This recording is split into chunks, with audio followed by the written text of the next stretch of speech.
In this video, we're going to continue our discussion about fundamental theorem of calculus. Okay, so you have this example in your handout. We have a picture of a graph that represents the rate of snowfall over a given period of time. And before we actually look at this problem, you may want to find another spot in your notes or another sheet of paper that you can kind of add to your notes to jot a couple of notes down. Okay, so I'm going to go to a clean sheet here.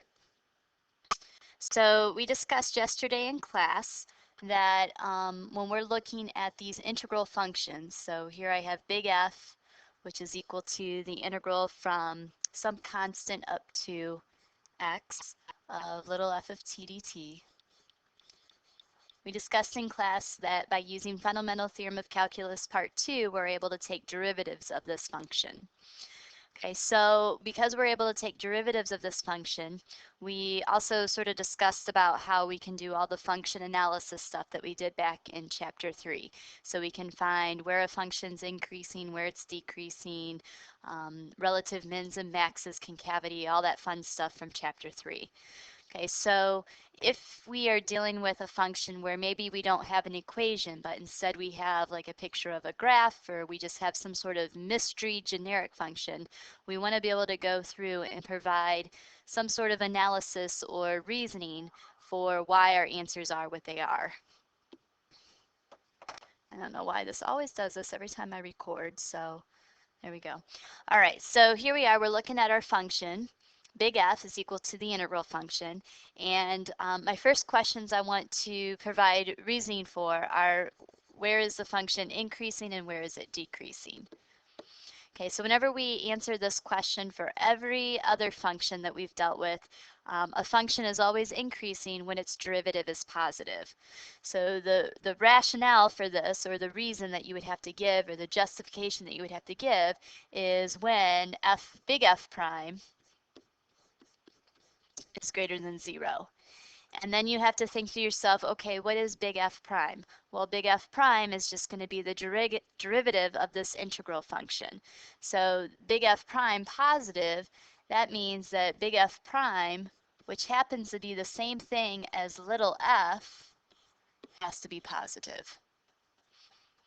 Okay, same thing for decreasing. When is big F decreasing?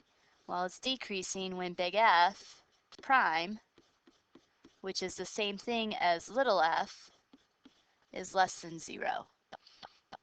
Okay, so you're using the same justification that we've been using back in chapter 3. A function's always increasing or decreasing based on the sign of its first derivative. And here, when we take the first derivative using fundamental theorem of calculus part 2, from yesterday, we know that the derivative of an integral is just the original function. Okay, so then kind of follow that up. Where are the relative mins and maxes? So the relative min and the relative max justifications again will be the same as what they have been. A relative min is going to occur when big F prime, which happens to be the same thing as little f, changes signs. So for a minimum, it has to change from a negative to a positive. And then if we want a relative max, that's going to be when the derivative, big F prime, which is the same thing as little f, changes from positive to negative. Okay, so again, same justifications that we've been using, it's just now you have a different type of function and therefore the derivatives look a little different. The next thing that we could answer is where is our function concave up, concave down? Okay, so again, we sort of set this up yesterday, but just kind of keeping this all very generic, concave up, concave down. We've got two different ways that we can justify this depending on what information you're given. So do you have information for f double prime? Do you have information for just f prime? What do you have? So concave up, give myself a little bit of room here. Oh, let's slide that one down a little bit.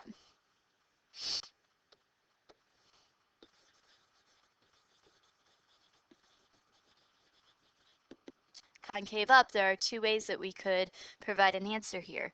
So a function is concave up when its second derivative is greater than 0. Okay, so f double prime, big F double prime. What is big F double prime? Well, it's the derivative of big F prime, so that means we want the derivative of little f. So big F double prime is the same thing as little f prime. And our function will be concave up when this derivative is greater than 0. Okay, so then if you remember, we had another way that we could show concavity. If we only have information about big F prime, so a function's derivative, wherever a function's derivative is increasing, that's the same thing as the second derivative being positive. Okay, so that means that when big F prime is increasing.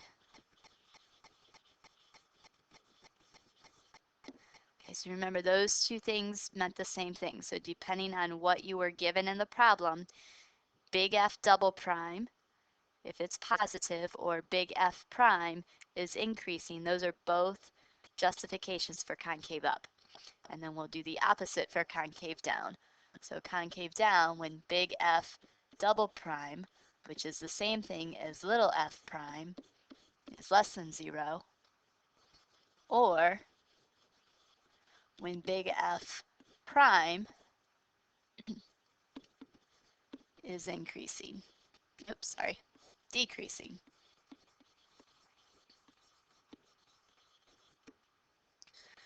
Okay, and then again, the big F prime, remember that is just the same thing as we said earlier. Big F prime, this is the same thing as just little f, and this one's just the same as little f.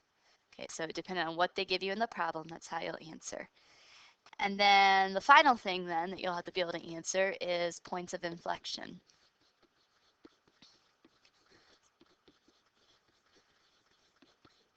So how can we find points of inflection for these types of functions? Well, the answer is just like every other function. A point of inflection occurs when the second derivative changes signs. So when big F double prime changes signs. Okay, so what does that mean? That means that big F double prime, which is the same thing as little f prime, changes signs.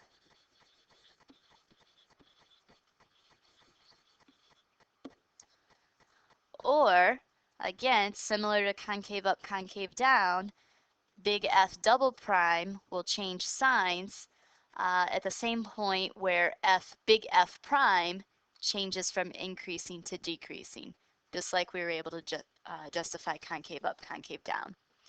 Or where big F prime, which is equal to little f,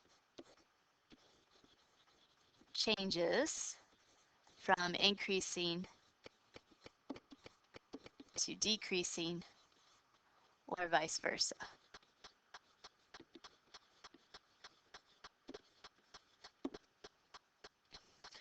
Okay, so all the same justifications that you've used in chapter 3, what I find to be most helpful is if you write out, just like we did back in chapter 3, write out your reason first and then go and find the answer that will fit the reason. Okay, and I always write out, when you're dealing with these types of functions, I always write out, for example, if you need a second derivative of the function in question, I always write out big F double prime equals, and then tell what that equals in terms of little f. So big F double prime equals little f prime, or big F prime equals little f. Always write that out so that you know what it is you're looking for when you refer to these pictures of these graphs. Okay, so kind of keep that in front of you. We're going to go back now to the snowfall problem. Okay, so again, we have time being recorded on our x-axis. So x-axis is time, and it says that our function that is being shown represents the rate of snowfall.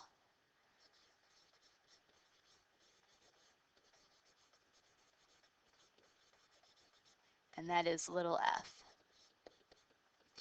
Okay, and remember from earlier last week when we talked about the interpretation of area, when we find the area under this particular curve, we are multiplying together rate of snowfall times time, which tells us that the area represents a total accumulation of snow.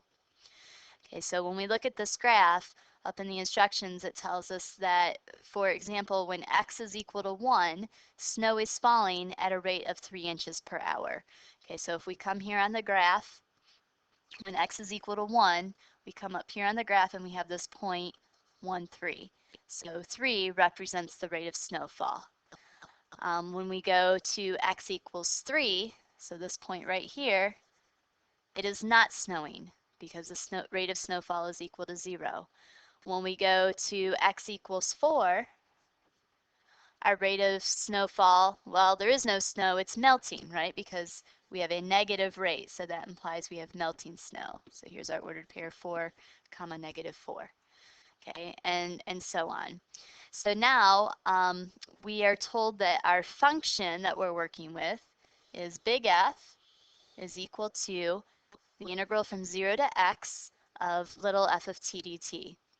Okay, so conceptually for this problem, big F represents the accumulation of snowfall for any given period of time. So whatever value of x you plug in for time, big F tells you what was the accumulation of snowfall at that time. Okay, so looking at letter A, it says to complete the chart, in the snowfall analogy, big F represents the accumulation of snow over time. Okay, so just like we did yesterday in class, you'll go in and you'll calculate the areas under the curve, and I would suggest maybe you go and you break up each of the areas, find all the areas, and then you plug in to your table of values the accumulation of area. Okay, so right now this would be a great time for someone to hit pause and go ahead with your seat partners, fill out this table.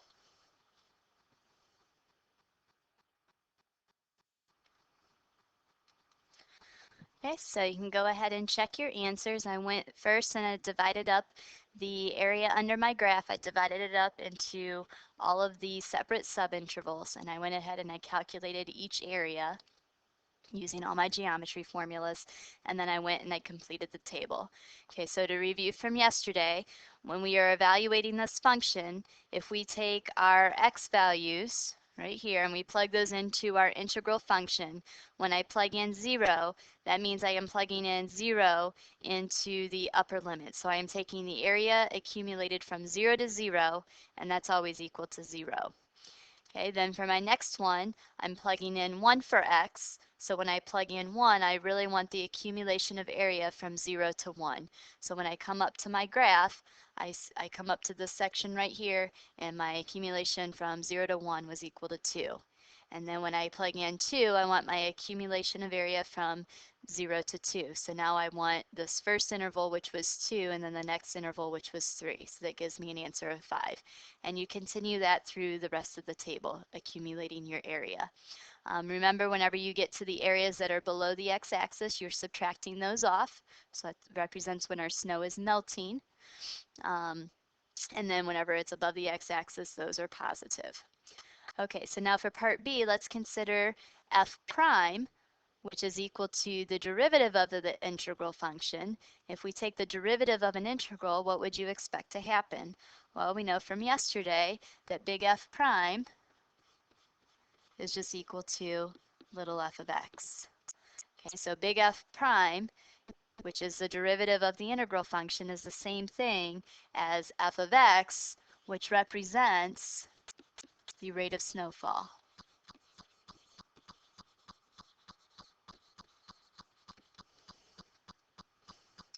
Okay, so now knowing that, they want us to complete the chart for f prime. So if big and when I say f prime, I mean big F prime. So big F prime is the same thing as function little f. So whatever function value little f has, that is our value for f prime. So those you just get from the graph. Okay, so for example, when we plug in 0 for x, we want little f at 0. So we come up to our graph, little f at 0, right here, our function value is 1. So big F prime at 0 is equal to 1. If we plug in 1 for x, that means we want little f evaluated at 1. We come up to our graph. When x is equal to 1, little f is equal to 3. Okay, so again, let's hit pause on the video, and you guys with your seat partners go ahead and finish the chart. Okay, so you can check your answers. You should have, reading across, you should have 1, 3, 3, 0, negative 4, 0, 1, 0, negative 1, negative 1. Okay, so now comes the analysis. On part C, they want to know on what subintervals from 0 to 8 is big F increasing and when is it decreasing? Okay, so remember, increasing, that means that big F prime has to be positive. Decreasing means big F prime has to be negative. Okay, so now we just got to relate big F prime back to little f. So for our increasing, we want when big F prime, which is the same thing as little f, is greater than 0. And that's going to occur where? So we go up to our graph. We want to know when is the graph of f greater than 0. It's going to be everywhere where our function is above the x-axis. So we'll have from 0 to 3. Let's see. Here we go. Okay, so we'll have from 0 to 3, okay, increasing there. And then again, from, let's see, that looks like that's 5 to, let's see, it looks like 7. Okay, so those are the two places where, those are the two intervals where we'll have an increasing function. So let's write that down.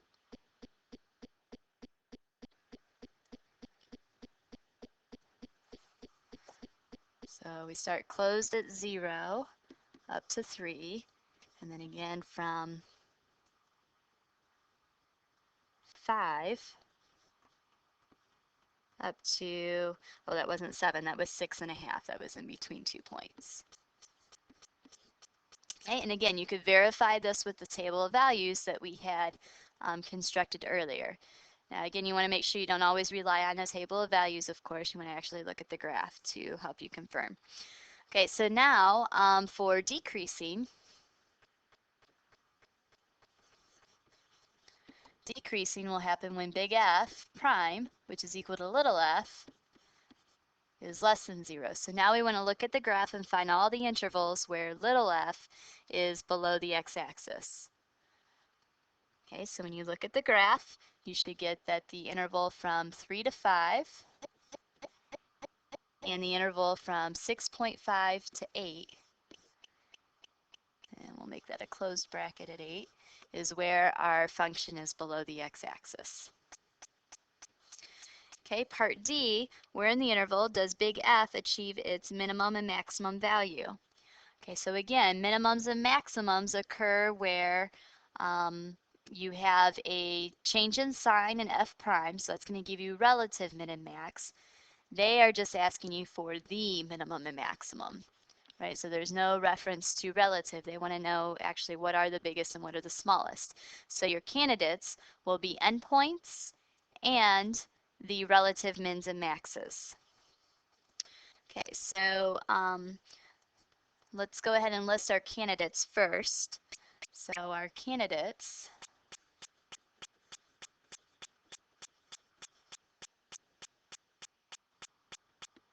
so let's start with our relative min or max candidates. That's going to be where big F prime or f change signs, so big F prime, which is the same as little f,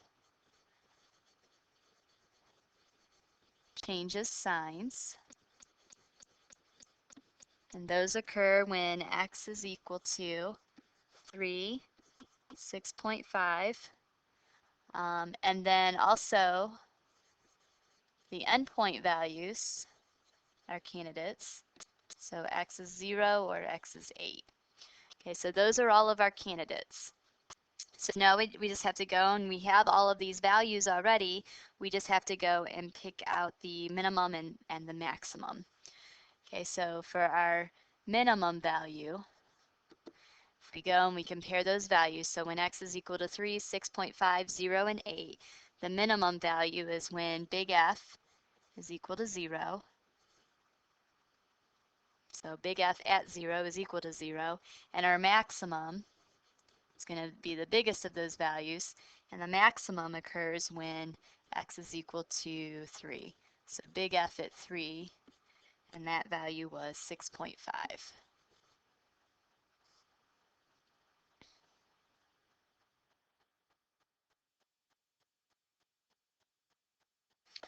Okay, so now we have part F. We want to know about concavity. So again, concave up is when, in this case, we have information about big F and we have information about big F prime. So we're going to want to use, from our list that we wrote out, when we go to our list on concavity, we want to use this OR definition. Okay, because we have information about big F prime, which is the same thing as little f. That's going to be the easiest for us to work with. Okay, so I'm going to write this down at the bottom because I don't have enough room in that tiny little space. Okay, so for part F, concave up,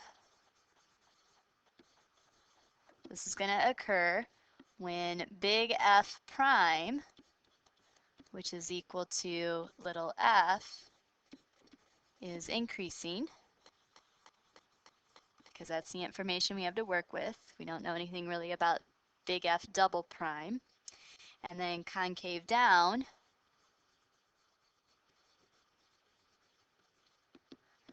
when big F prime, which is the same as little f, is decreasing. Okay, so now you look up at the graph and we look for when little f, so when our picture of our graph of little f is increasing, and that's going to occur on the closed interval from 0 to 1, and then again from 4 to 6. Big F prime, which is the same as little f, that function is decreasing on the interval from 2 to 4, and again from 6 to 7. And then they also wanted us to find inflection points for part F. So inflection points are going to occur wherever big F double prime changes signs, or where big F prime, which is the same as little f, changes from increasing to decreasing. Okay, so again, we're going to use the OR justification for this one.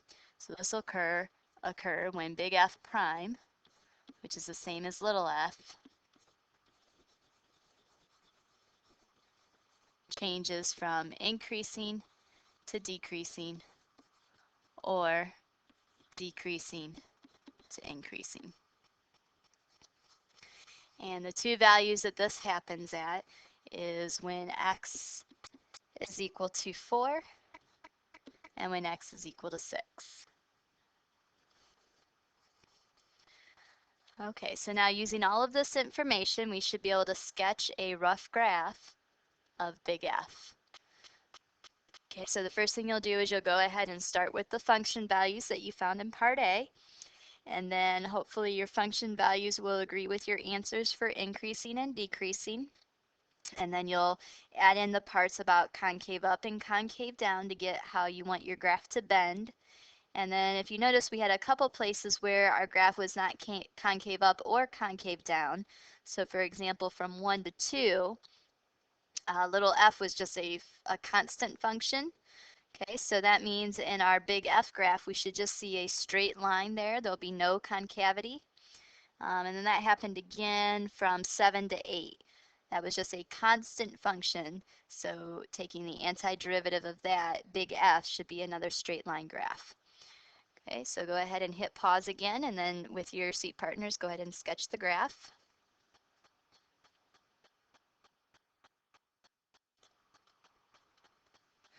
Okay, so you can check your answer, and hopefully your graph looks something very close to mine. So again, just each of the intervals, go in, I first plotted all of my function values from part A, and then I just filled in where my graph should be concave up, concave down, increasing, decreasing, and then you got the two pieces where you should have straight line segments from 1 to 2 and then 7 to 8.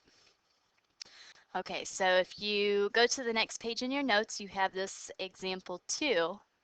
And what I would like you to do is go ahead with your small groups or with your partners, go ahead and work through example 2. It's very similar to what we just did.